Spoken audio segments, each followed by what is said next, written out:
आज हम इस वीडियो में बात करेंगे दो टाइप कैपेसिटर के बारे में। कैपेसिटर नॉर्मली दो टाइप का ही होता है, मतलब एक स्टार्टिंग कैपेसिटर, दूसरा रनिंग कैपेसिटर।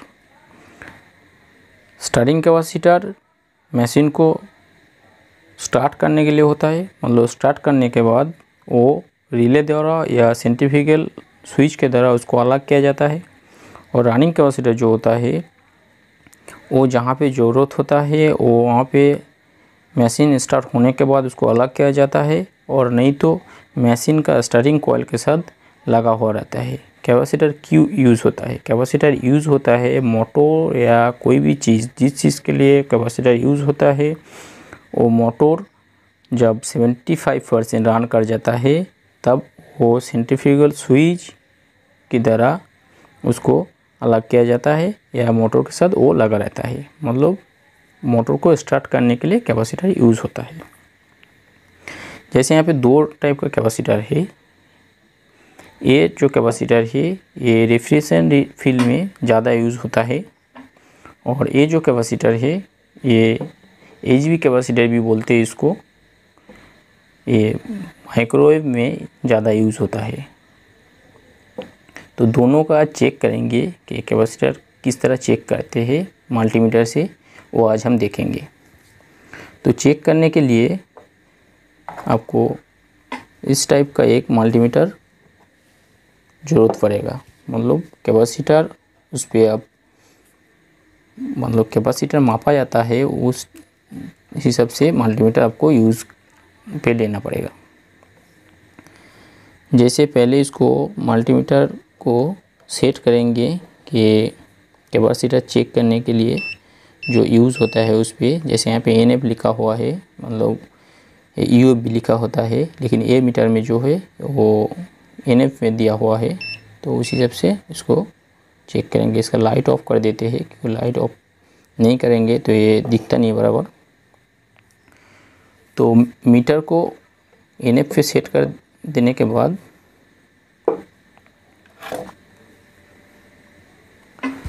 आप देख सकते हो कि मीटर का जो क्रॉप है दो, एक तो दोनों सही जगह पे लगा होना चाहिए। मतलब एक तो रेड जो वायर है वो वोल्टेज पे, और ब्लैक जो वायर है वो कॉमन पे लगा होना चाहिए। आप कैपेसिटर चेक करने के लिए दो क्रॉप जो है वो कैपेसिटर के दो पॉइंट में टच करेंगे, तो वहाँ पे जो कैपेसिटर का जो वॉल्यूम होता है, मतलब कैपेसिटर का जो एमएफडी जो होता है वहाँ पे बताएगा 0.966 बता रहा है इस पर। अब देख लेंगे ये कैपेसिटर कितने एमएफडी का है। मतलब 0.966 का एमएफडी का कैपेसिटर है। एक कैपेसिटर देखते हैं 0.9, मतलब एक एमएफडी से कम है। जैसे यहाँ पे दिखा रहा है 0.9 एमएफडी का, मतलब कैपेसिटर का जो रेजिस्टेंस है वो सही है।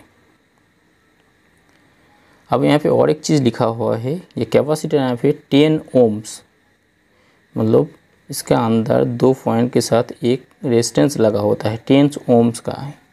वो भी आप इसको चेक कर सकते हैं। वो कैसे चेक करेंगे? तो उसको चेक करने के लिए मीटर को ओम्स पे सेट करना पड़ेगा। जैसे अभी ओम्स पे सेट कर दिया हूँ। अभी इसको चेक करेंगे। एक मिनट, सॉरी, ये क्वांटिटी पे सेट हो गया है। इसको ओम्स पे सेट करेंगे। ओम्स पे सेट कर दिया हूँ। अभी यहाँ पे बता रहा है 09.87, मतलब ये 9.87, मतलब पॉइंट की इधर जीरो है, इसके लिए 9.87 ओम्स बता रहा है। तो वो भी देख लेंगे। तो यहाँ पे जैसे दिखा रहा है, मतलब लिखा हुआ है कि 10 ओम्स का ये यहाँ पे रेजिस्टेंस लगा हुआ है, मतलब ये कैपेसिटर सही है। आप इसका बॉडी भी चेक कर लेना पड़ेगा कि कोई जगह बॉडी है कि नहीं। जैसे दोनों क्रॉप फिला के मीटर को क्वांटिटी पे सेट करना पड़ेगा। अब क्वांटिटी पे सेट कर दिया हूँ। अब इसको टच करके देख लेंगे क्वांटिटी से क्वांटिटी बज रहा है। आप मीटर कैपेसिटर को कोई भी एक जगह बॉडी पे और जैसे मीटर पे यहाँ पे क्वांटिटी शो कर रहा है, एक पॉइंट पे क्वांटिटी शो कर रहा है, एक पॉइंट पे सही है, एक पॉइंट क्वांटिटी शो कर रहा है, मतलब एक कैपेसिटर ख़राब है। मतलब इसका जो 2 पॉइंट है इस पे क्वांटिटी नहीं बताना चाहिए और इसका बॉडी नहीं होना चाहिए, लेकिन बॉडी है मतलब कैपेसिटर ख़राब है। और इसका जो रेजिस्टेंस है वो भी सही है, मतलब एक कैपेसिटर खाली बॉडी है इसके लिए कैपेसिटर ख़राब है, नहीं तो बाकी इसका हर चीज़ सही है। इसका रेजिस्टेंस भी सही है, इसका एमएफडी भी सही है। अब दूसरा जो कैपेसिटर है ये है एसी पे ज़्यादा यूज़ होता है, इसको चेक कर लेंगे। पहले देख लेते हैं कितना एमएफडी का है। ये बराबर दिखता नहीं है, फिर भी लगता है 60 + 5, मतलब एक 60 एमएफडी का, एक 5 एमएफडी का है। यहाँ पे लिखा हुआ नहीं है, निकल गया है, लेकिन ये ज़्यादा पॉइंट जो है ये कॉमन है, ये स्टार्टिंग है और ये फैन का स्टार्टिंग है। तो इसको भी चेक करेंगे। तो मीटर को पहले एमएफडी पे सेट करेंगे, एमएफडी सेट कर दिया हूँ। अभी रनिंग और स्टार्टिंग में कॉमन और स्टार्टिंग भी चेक करेंगे। जैसे यहाँ पे कुछ नहीं बता रहा है, मतलब ये कैपेसिटर ख़राब है। अब इस पे भी चेक करेंगे, ये फैन का भी ख़राब है, मतलब ये कैपेसिटर पूरी तरह से ख़राब है। मतलब ये यहाँ पे दिख रहे हो कि ये फूल गया है, इसके लिए ख़राब हो गया है। तो इस तरह हम लोग कैपेसिटर चेक कर सकते हैं। अब आते हैं जो माइक्रोवेव में जो डायोड होता है उसको कैसे चेक करेंगे। उसको चेक करने के लिए मीटर को आप क्वांटिटी पे सेट कर देंगे और ये डायोड जो है आप इस पर लगाएंगे दोनों तरफ। इस पर बजर नहीं बजना चाहिए। जैसे यहाँ पे लगाया 2 पॉइंट पे, बजर नहीं बज रहा है और क्वांटिटी भी नहीं शो कर रहा है। अब इसको उल्टा करके भी देख सकते हैं, इस पर बजर नहीं बजना चाहिए। एक तो इस तरह चेक हो गया है और दूसरा जो है, अब इनपुट वोल्टेज जो है ये साइड इनपुट पिन लगा हुआ है, मतलब ये कैपेसिटर पे लगता है और ये बॉडी के साथ लगता है। डायोड का काम होता है वोल्टेज को ड्रॉप करने के लिए। आप ये पावर सप्लाई पे आप देखेंगे डायरेक्ट एसी पावर सप्लाई पे, तो आपका मेन पावर सप्लाई जो है वो पूरा हाफ कर देगा, मतलब इसको आधा कर देगा वोल्टेज को। जैसे प्रैक्टिकली देखें तो उसके लिए आपको पावर सप्लाई ज़रूरत पड़ेगा। 1 मिनट। जैसे पावर सप्लाई का बोर्ड ले लिया हूँ, आप इस पे मीटर को वोल्टेज पे एसी वोल्टेज पे सेट कर दिए। सेट करने वोल्टेज देख लेते हैं कितना है। जैसे दिखा रहा है, 1 मिनट, सुई ऑन कर, 263 वोल्टेज है, 263। अब इसको पावर सप्लाई पे देंगे। डायरेक्ट हाथ मत लगाना इस पर, क्योंकि डायोड ख़राब होगा तो डायरेक्ट पावर सप्लाई लग सकता है।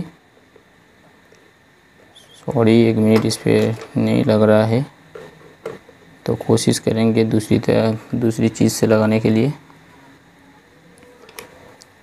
1 मिनट। जैसे 2 वायर लेके इस पर पावर सप्लाई दे दिया हूँ। अब इसका स्विच ऑन करते हैं। जैसे स्विच ऑन किया हूँ अभी, तो यहाँ पे डायरेक्ट पावर सप्लाई देखेंगे। जैसे 263 दिख रहा था, अब यहाँ पे देखेंगे 1 मिनट, ये हिल जाता है, इसको दबा के रखते हैं। अभी देखो यहाँ पे, सॉरी 1 मिनट, इस पर डीसी चेंज हो गया है।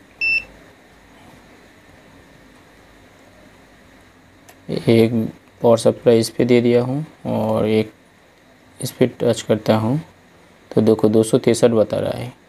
लेकिन अभी इसको एक वायर इधर और एक वायर आउटपुट पे चेक करेंगे, तो वोल्टेज देखो 130 हो गया है, मतलब पूरा हाफ कर दिया है। मतलब ये डायोड सही है। मतलब इस तरह आप चेक कर सकते हो उसको। मतलब इधर जो भी वोल्टेज इनपुट होगा उसको ये हाफ कर देगा, तो मतलब ये डायोड सही है। एक तो मीटर से चेक करेंगे तो इस पर क्वांटिटी नहीं बताना चाहिए, और इसको वोल्टेज को हाफ कर देगा। इस तरह ये चेक कर सकते हो आप, डायोड को चेक करेंगे तो। और कैपेसिटर को चेक करेंगे तो कैपेसिटर पे लिखा हुआ है यहाँ पे, इसको डायरेक्ट कभी भी चेक मत करना, क्योंकि ये एच भी कैपेसिटर लिखा हुआ है यहाँ पे। एच भी कैपेसिटर मतलब हाई वोल्टेज कैपेसिटर है। मतलब एसी का जो नॉर्मल कैपेसिटर है उसको तो आप चेक कर सकते हो, लेकिन फिर भी वो रिस्क है, उसको चेक नहीं करे तो अच्छा है मीटर के बिना। और इसको भी मीटर के बिना चेक मत करना, क्योंकि यहाँ पे 220 वोल्ट इनपुट होता है, लेकिन आउटपुट जो होता है यहाँ पे एच भी कैपेसिटर इसीलिए लिखा होता है। यहाँ पे पावर भी लिखा होता है, यहाँ पे देखो 2100 वोल्ट एसी। अब 2100 वोल्ट एसी आउटपुट होता है, मतलब यहाँ पे हाथ लग जाएगा या टच हो जाएगा तो बहुत ज़बरदस्त झटका लगने का मतलब लग सकता है। इसलिए ये थोड़ा रिस्क हो जाता है। इस पे जब भी काम करे आपके साथ कोई सीनियर टेक्नीशियन या कोई सीनियर होना चाहिए, तो ही ये काम किया करो। आज के लिए इतना ही है। मेरा वीडियो अच्छा लगा हो तो प्लीज़ सब्सक्राइब एंड लाइक करना और बेल नोटिफिकेशन को ऑन करना, क्योंकि इस टाइम नॉलेजफुल वीडियो में लाता रहता हूँ। और कमेंट जरूर करना, क्योंकि आप लोग वीडियो देखते हो, लाइक भी करते हो, लेकिन कमेंट नहीं करते।